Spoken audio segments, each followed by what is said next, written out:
বাবা, ঘরে তো কিছুই নেই। কাল রাতেও শুধু জল খেয়ে শুয়েছিলাম। আজ সকালে আমি কি রান্না করব? আহরে মা, ভাগ্য আমাদের এমনই। গরিবের কপালে দুঃখ ছাড়া কিচ্ছু লেখা নেই মা। তাও বলি, ক্ষুধা সহ্য করিস, কিন্তু কারো কাছে ভিক্ষে চাইবি না। গরিব মানুষ ভিক্ষে চাইলে সম্মান থাকে না। কিন্তু বাবা, পেট তো সম্মান বোঝে না। পেট তো শুধু খাবার চায়। ছোটবেলা থেকে শুধু কষ্টই দেখে গেলাম। মা থাকলে হয়তো কিছু একটা করত। তোর মায়ের কথাই ভাবছিলাম। থাকলে হয়তো তোকে খালি পেটে থাকতে দিত না। কিন্তু কি আর করা, যা ঘটে তা সহ্য করতেই হয়। বাবা, যদি আমি কাজ খুঁজি, অন্যের বাড়িতে ঝিয়ের কাজ করতে হলেও তো কিছু টাকা আসবে। অন্তত ভাতের হাঁড়িতে দানা পড়বে। না, এ কথা আর বলবি না। আমি এখনো বেঁচে আছি। যতক্ষণ আমার হাত পা নড়ে, ততক্ষণ মেয়েকে অন্যের ঘরে কাজ করতে পাঠাবো না। কিন্তু তোমার তো এখন বয়স হয়েছে বাবা। দিনমজুরের কাজ তুমি কতটুকুই বা পারবে?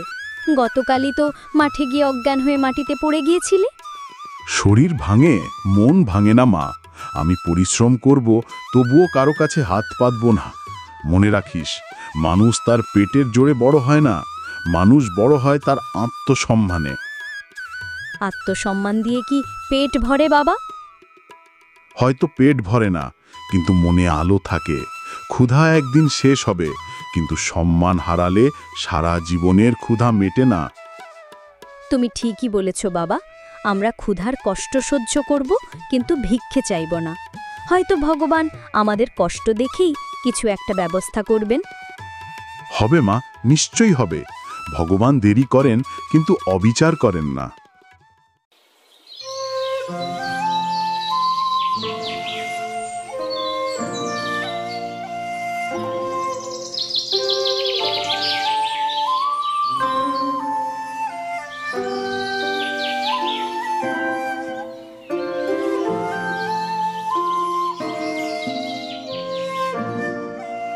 সবজি নিয়ে যাও, সবজি একদম টাটকা তাজা তাজা সবজি।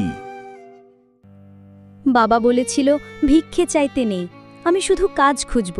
কিছু না কিছু তো হবেই। কাকু, আপনার দোকানে কোনো কাজ আছে? আমি ঝুড়ি বয়ে দেব, দোকানও সামলাবো। মজুরি যত দেবেন আমি নেব। কাজ এই বয়সে? তুই তো মেয়ে ছেলে, বাজারে ঝুড়ি টানাটানি করতে পারবি? এসব কাজ পুরুষের। মেয়ে মানুষ হলে তো ঘরে বসে থাকা দরকার। কাকু, আমি ভিক্ষে চাইছি না, শুধু কাজ চাই। ক্ষুধায় বাবা মেয়ে খালি পেটে আছি। সামান্য কিছু দিলেও আমি নিজে খেটে নেব। ফকিরের মেয়ে আবার কাজ করতে চায়। তোরে রাখলে তো মজুরি দিতে হবে, এতে আমাদেরই লোকসান। কাজ কি আর এত সস্তা? দেখ, খালি ঝুড়ি নিয়ে এসেছে। ভিক্ষে চাইতেও লাজ নাই। আমি ভিক্ষে চাই না, আমি শুধু চাই নিজের পরিশ্রমে কিছু রোজগার করতে। আপনারা যদি মজুরি কম দেন তাও আমি নেব। শুধু আমার বাবাকে খাওয়াতে চাই। আরে, তোমরা লজ্জা পাও না? মেয়েটা ভিক্ষে চাইছে না, কাজ চাইছে। কাজ চাইলে কেন তাকে অপমান করছো? আয় মা, আমার সঙ্গে চল। আমার ঘরে অনেক কাজ আছে। ঝাড় দেওয়া, থালা ধোয়া, খোঁয়াড়ে গরু বেঁধে দেওয়া। মজুরি হয়তো বেশি দিতে পারবো না, কিন্তু অন্তত পেট ভরবে। আপনি আমাকে সত্যিই কাজ দেবেন কাকিমা? আপনি যা বলবেন তাই করব।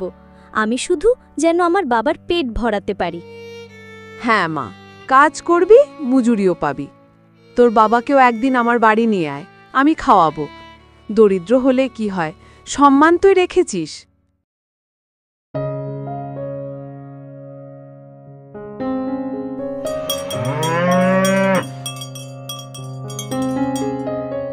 আরে মা, দাঁড়িয়ে আছিস কেন? আয়, ভিতরে আয়। ভয় পাস না, তোকে কেউ ছোট করবে না এখানে। কাকিমা, আমি কাজ ঠিকমতো করতে পারবো তো? আমি তো কোনোদিন অন্যের বাড়ি কাজ করিনি। ভয় নেই মা, আমি তোকে ভিক্ষে করতে দেখিনি। আমি তোকে কাজ চাইতে দেখেছি। এটা অনেক বড় কথা। ভিক্ষুকের হাতে কখনো সম্মান থাকে না, কিন্তু খেটে খাওয়া মানুষের হাতে থাকে। আমি শুধু বাবার কথা শুনেছি কাকিমা। বাবা বলেন গরিব হলেও আত্মসম্মান হারানো যাবে না, তাই আমি ভিক্ষে চাইতে আসিনি। হায় রে, আজকাল কত বড় লোকের ছেলে মেয়ে আছে, তারা এসব বোঝে না, অথচ তুই গরিব হয়েও এমন শিক্ষা বুকে ধরে রেখেছিস। তোকে দেখে আমি সত্যি অবাক হয়েছি।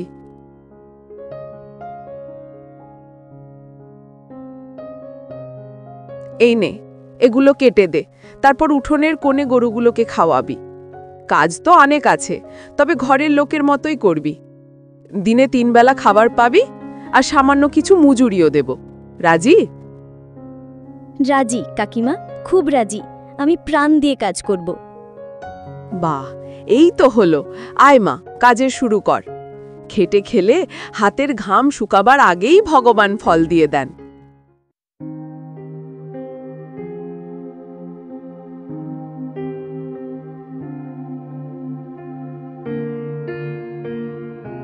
ওই দেখ, হরিপদর মেয়ে কমলা লোকের বাড়ি কাজ করে বেড়াচ্ছে রে। ঠিক বলেছিস, এত সুন্দরী হয়েও যদি লোকের বাড়ি কাজ করে, তবে ভাবতে পারিস কতটা গরিব।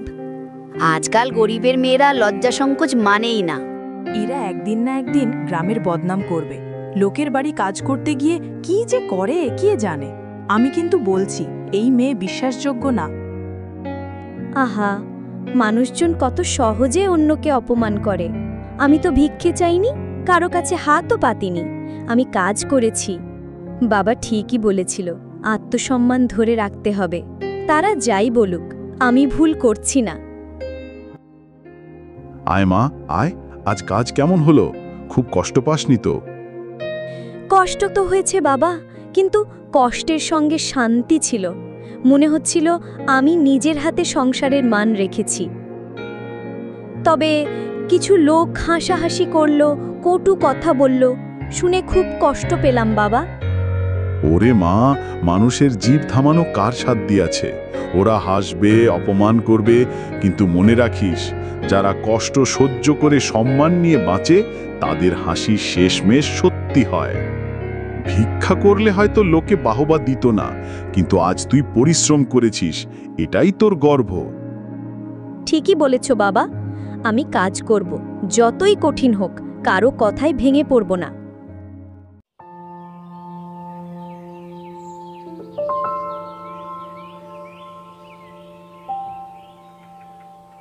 শোনো সবাই, আজ একটা গুরুতর বিষয়ে সভা ডাকা হয়েছে। হরিপদর মেয়ে কমলা লোকের বাড়ি কাজ করতে গেছে। আমাদের গ্রামের সম্মান কি এরকম আচরণে ঠিক থাকে? ঠিক বলছেন প্রধান মশাই। বাইরে গেলে লোকে হাসাহাসি করবে, বলবে ওই গ্রামে নাকি মেয়েরা লোকের বাড়ি কাজ করতে যায়। গরিব হতেই পারে, তাই বলে কি গ্রামের নাম খারাপ করবে? এত বছর ধরে তো কোনো মেয়েকে এভাবে কাজ করতে যেতে হয়নি। কাজ মানে ছোট কাজ, থালা ধোয়া, ঝাড়ু দেওয়া, এই সব তো লোকে হেয় চোখে দেখে। আমাদের মেয়েরা কি এসব করবে? আমি কিছু বলবো? হ্যাঁ, আমি গরিব, কিন্তু তাই বলে কি আমার মেয়ে না খেয়ে থাকবে?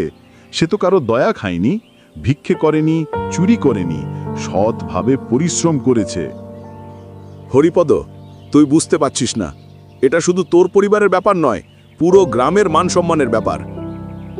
গ্রামের মান যদি এত ভঙ্গুর হয় যে একটা মেয়ের সৎ পরিশ্রমেই ভেঙে পড়ে, তবে সেই মানের দাম কি? বলো প্রধান মশাই, লোকে যদি বলে ওই গ্রামে মেয়েরা ভিক্ষে করে না, সৎভাবে কাজ করে খায়, তাতে কি গ্রামের অসম্মান হবে? কিন্তু হরিপদ, মেয়ে বাইরে গেলে কত রকম কথা উঠবে, মানহানি হবে না? মানহানি কিসে? অপমান হয় চুরি করলে, প্রতারণা করলে, মিথ্যে বললে। কাজ করলে কখনোই অপমান হয় না। আমার মেয়ে খেটে খাচ্ছে, তাতে আমি গর্ব করি। আমি ভিক্ষে চাইতে পারতাম, আমি ঘরে বসে কান্না করতে পারতাম, কিন্তু আমি তোমার কষ্ট বাড়াইনি। আমি খেটে খাচ্ছি। কেন? শুধু যাতে আমি তোমার মুখে ভাত তুলে দিতে পারি বাবা। এতে যদি গ্রামের মানহানি হয়, তবে সেই গ্রামের সম্মান কিসের ওপর দাঁড়িয়ে আছে? তুই ছোট মেয়ে, গ্রামের রীতিনীতি তুই বুঝবি না। রীতি ভাঙা সহজ নয়। রীতি যদি মানুষের পেটে ভাত আটকায়, তবে সেই রীতি ভাঙাই ভালো। আমি চাই না আমার মেয়ে কারো কাছে হাত পাতুক। তার হাতে শক্তি আছে, পরিশ্রম করার শক্তি আছে। কাজ করেই সে নিজের সম্মান বাঁচাবে। এ কেমন বিচার হচ্ছে এখানে? তোমরা কি লজ্জা পাও না? আমার বাড়িতেই মেয়ে কাজ করছে আর তোমরা বলছো গ্রামের মানহানি। গ্রামের মেয়েরা যদি পরিশ্রম করে তাতে লজ্জা কোথায়? বরং গর্ব করা উচিত। আজকের দিনে যে মেয়ে নিজের পরিশ্রমে বাবার সংসার চালাতে পারে সেই গ্রামের গৌরব। কিন্তু লোকে কি বলবে? লোকে তো সবসময় কিছু না কিছু বলে। লোকে কি তোমাদের সংসার চালায়? আজ তোমরা চুপ থাকো। আমি যদি সামান্য একটু বড় লোক হয়েও একটা গরিব মেয়ের পরিশ্রমকে সম্মান দিই, তবে তোমরা কেন দেবে না? সুনন্দা, তুমি যা বলছো তাতে কিছুটা সত্যি আছে, কিন্তু সমাজে তো নিয়ম আছে, বিধি আছে। সেই নিয়ম না মানলে লোকে আমাদের নিয়ে হাসাহাসি করবে না? সমাজের নিয়ম কিসের জন্য প্রধান মশাই?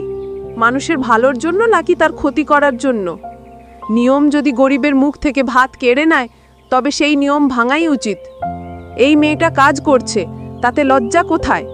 লজ্জা তো তাদের যারা হাত পা গুটিয়ে বসে থাকে আর অন্যের দয়ার অপেক্ষায় থাকে।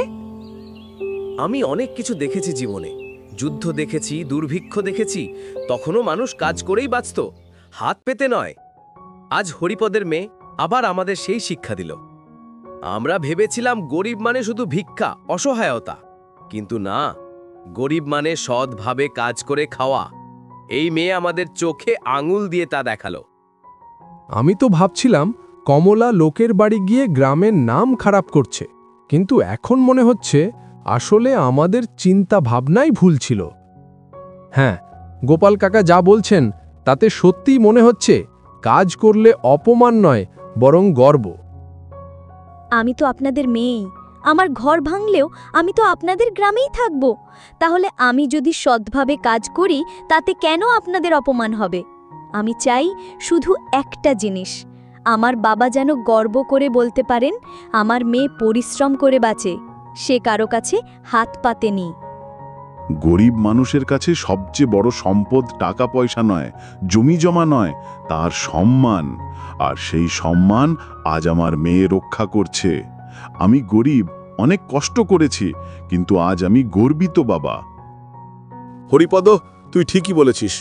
আসল সম্মান সৎ পথে থাকে। আজ থেকে তোর মেয়েকে নিয়ে কেউ খারাপ কথা বলবে না, বরং আমরা সবাই মিলে ওর পাশে দাঁড়াবো। হ্যাঁ, এখন থেকে গ্রামের প্রতিটা মেয়েকে আমরা সম্মান দেব। তারা পড়াশোনা করুক, কাজ করুক, আমাদের মাথা উঁচু থাকবে। কমলা, তোকে আমরা শুধু হরিপদের মেয়ে মনে করি না, তোকে আমরা আমাদের মেয়ের মতোই দেখি। তুই পরিশ্রম করে খাচ্ছিস, এটা আমাদের গর্ব। আমরা সবাই মিলে তোর পাশে আছি। এতদিন ভেবেছিলাম লোকের বাড়ি কাজ করলে লজ্জা, আজ বুঝলাম লজ্জা আসলে অলসতায়। তুই আমাদের চোখ খুলে দিলি মা।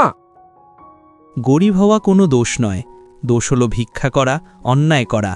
আত্মসম্মান আর সততা মানুষকে সত্যিকারের ধনী করে তোলে। যেমন কমলা প্রমাণ করল, সম্মান রক্ষার পথই জীবনের আসল জয়।